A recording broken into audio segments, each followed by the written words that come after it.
मनापासून या ठिकाणी आभार मानतो। वहिनी साहेबांचं काम सौभाग्यवती मुख्यमंत्री म्हणून आम्ही जास्त नाही पाहिलं, परंतु आम्हाला आवडलेल्या सौभाग्यवती मुख्यमंत्री नाही, सौभाग्यवती विरोधी पक्ष नेते माननीय फडणवीस साहेबांच्या सौभाग्यवती म्हणून जास्त आवडल्या। त्याचं कारण आहे 2019 ला त्यावेळेस दुसऱ्यांदा जनादेश महाजनादेश जो आहे तो जनादेश देवेंद्र फडणवीस साहेबांना देण्यात आला होता। महाराष्ट्राने पुन्हा एकदा दुसऱ्यांदा या राज्याचे मुख्यमंत्री देवेंद्र फडणवीस साहेब झाले पाहिजेत असा जनादेश दिलेला असताना सुद्धा मित्र पक्षाने पाठीत खंजीर खुपसून दुसऱ्या पक्षाबरोबर आफ्टर इलेक्शन महायुती करून MVA स्थापन करून दुसऱ्यांबरोबर गेले।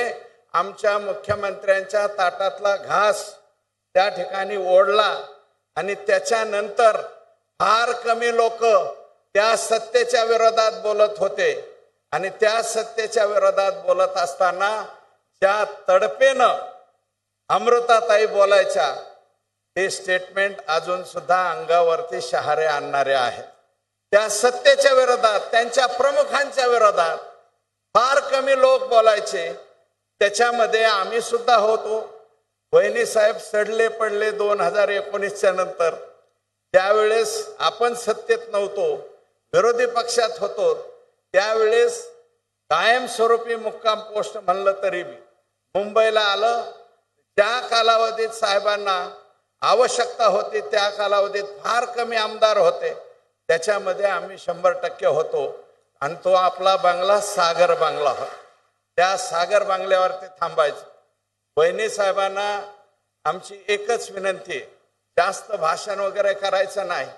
वहिनी साहेब हा कार्यक्रम मुख्यमंत्र्यांच्या वाढदिवसानिमित्त का ठेवतो त्याचं कारण असं आहे, देवेंद्र फडणवीस साहेब 2014 ला मुख्यमंत्री झाल्याच्या नंतर मुख्यमंत्री सहायता कक्ष म्हणजे काय हे लोकांना कळालं।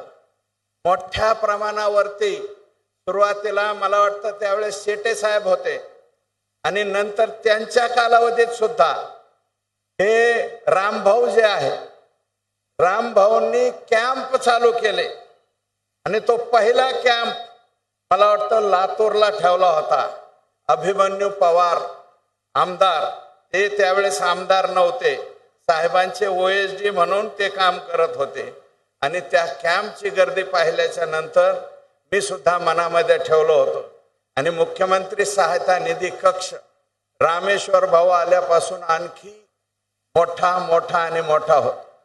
आम्ही कोणत्याही गरिबाचं पत्र पाठवू द्या वहिनी साहेब, कोणत्याही गरिबाचं, त्यामध्ये 40,000 50,000 1,00,000 कोणती जात पात धर्म आम्ही याच्यामध्ये कधीही पाहिला नाही आणि साहेबांनी सुद्धा पाहिला नाही। आणि विशेष बाब म्हणून श्रीकर परदेशी साहेबांकडनं मान्यता घ्यावी लागते, ते सुद्धा 1-1 लाख रुपये आम्ही आणतो। एका पेशंटला कमीत कमी 2 लाख रुपयाची मदत आम्ही करतो आणि काही पेशंटला 30-30 लाखापर्यंतची मदत त्या ठिकाणी होते। आज श्रीगोंदा तालुक्यातलं एक पेशंट आलंय, त्याला 9 कोटी रुपयाचं इंजेक्शन लागतंय, पण आम्ही घाबरत नाही। देवेंद्र फडणवीस साहेब आहेत, आम्ही अजिबात घाबरत नाहीत। त्या पेशंटला सुद्धा